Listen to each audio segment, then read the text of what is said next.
Agora é hora do nosso quadro O que eu faço, doutor? E hoje a gente fala sobre delírio.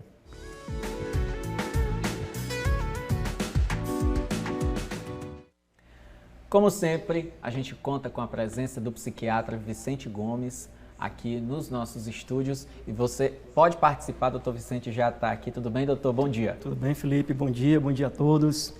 Olha, você pode participar perguntando para o doutor Vicente sobre essa questão do delírio.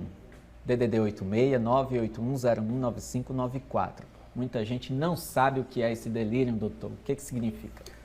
Vamos lá, Felipe. O delírio é uma síndrome mental, tá? Que vai cursar aí com distúrbios da consciência.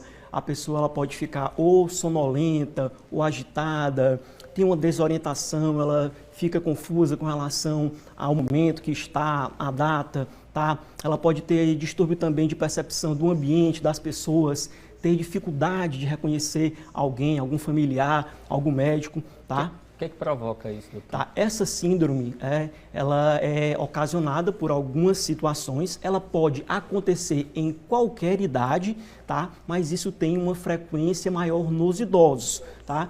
Isso tem relação com, geralmente, Felipe, pacientes que estão internados. Isso é comum acontecer, pacientes que estão com infecções, tá? Uma infecção respiratória, uma infecção urinária, o idoso que ele desidrata, tá? Então isso tudo pode gerar essa confusão mental. Então é quando a gente diz assim, fulano de tal está com a febre alta, está delirando, é isso? No idoso é diferente, tá? Isso ele tende a persistir. Algumas características também. É um início súbito, ou seja, é rápido. Isso começa em horas ou dia, tá? Isso tende a flutuar, ou seja, tem momentos que durante o dia ele pode estar normal e com o passar do dia ele ficar desorientado, tá? Principalmente no período da tarde e da noite. É comum observar também aquela inversão, ele trocar o dia pela noite. Durante o dia ele ficar dormindo e à noite ele ficar agitado. Agora sim, doutor, como é que os familiares podem identificar e ajudar essa pessoa, por exemplo, se ela não estiver internada, não estiver ali com uma assistência de profissionais da saúde? O que fazer? Pronto, é importante observar que, principalmente, aquelas pessoas que não têm nenhum antecedente psiquiátrico, aquele idoso que vive ali sua vida normal, ativo, e que de repente começou a agitar, ficar inquieto, ficar confuso, falar coisas sem sentido, tá? Ou que de repente fica muito isolado, né? Fica na dele ali, fica quietinho. Isso às vezes pode ser um primeiro sinal de alguma infecção, porque às vezes o idoso ele não necessariamente ele vai ter ali uma febre, vai ter algum desconforto, e aí aquele idoso que apresentou aquela alteração súbita de comportamento do seu estado mental, que não tinha nada, é importante a família levar para uma avaliação, para que seja investigado, solicitado alguns exames para descobrir a fonte ali da causa. Agora, isso pode durar o quê, doutor? Dias? Quando é que dá para uma pessoa ser diagnosticada com esse problema, digamos assim, com esse delírio? Isso depende de dias, de semanas, de meses? Como é que funciona? Pode durar dias, dependendo até meses. Isso vai depender principalmente de quê? Da resolução do problema, tá? Aquele idoso que, por exemplo, começou a ficar agitado, aparentemente nenhuma outra coisa, vai lá fazer um exame, tá? Demonstrando que ele está com infecção de urina. Essa infecção de urina deve ser tratada para aqueles sintomas do delírio remitir. Tem alguma ligação com Covid-19, uma possibilidade da Covid-19 ser o raiz desse problema? Um processo infeccioso, se ele tiver ali com um quadro viral em iminência, tá? O uso também de medicação é importante fonte de delírio, principalmente os idosos, que a gente chama que eles fazem polifarmácia, que é o uso de vários medicamentos, tá? Sedativos, corticoides, que são utilizados em alguns processos aí virais, isso pode levar a um quadro de delírio. Após essa infecção cessar, o delírio ainda pode permanecer ou ele sempre cessa? A tendência é cessar, tá? Desapareceu ali aquele quadro infeccioso, tratou ali aquela situação, a tendência é que remita.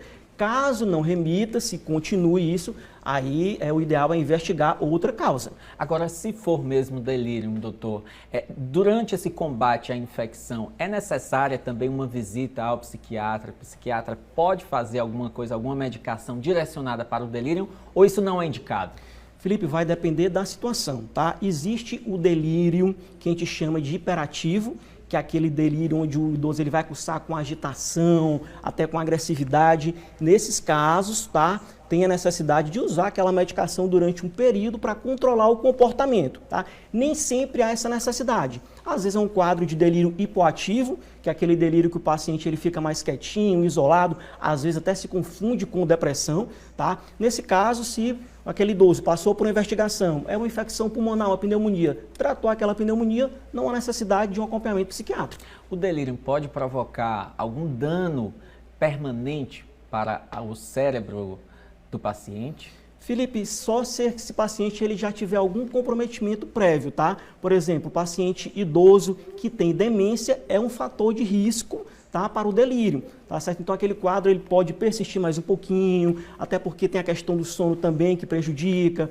a alimentação fica comprometida, tá? Isso pode gerar desconforto. Alzheimer, doutor? Isso, a demência de Alzheimer é um fator de risco para o delírio, tá? Então, quem tem Alzheimer pode ter um episódio de delírio. Aí tem que direcionar o foco daquela situação. Agora, o senhor fala que isso é mais comum em idosos, mas como seria em crianças, em adolescentes, em jovens? Felipe, isso em adulto jovem tem relação com a gravidade do quadro, tá? Paciente, por exemplo, que apresenta aí um fenômeno cardiovascular, um acidente vascular cerebral, né? De repente ele começou a mudar comportamento, começou a agitar, pode acontecer. Uma queda. Isso tem uma relação com algum quadro grave no adulto jovem, tá? Como eu falei, é mais comum ser observado no idoso. Então, sempre a orientação, procurar um atendimento médico para avaliar não só a raiz do problema, que pode ser uma infecção ou um outro caso, como o senhor falou agora há pouco, e o tratamento imediato. Isso, e principalmente a gente focar na prevenção, tá?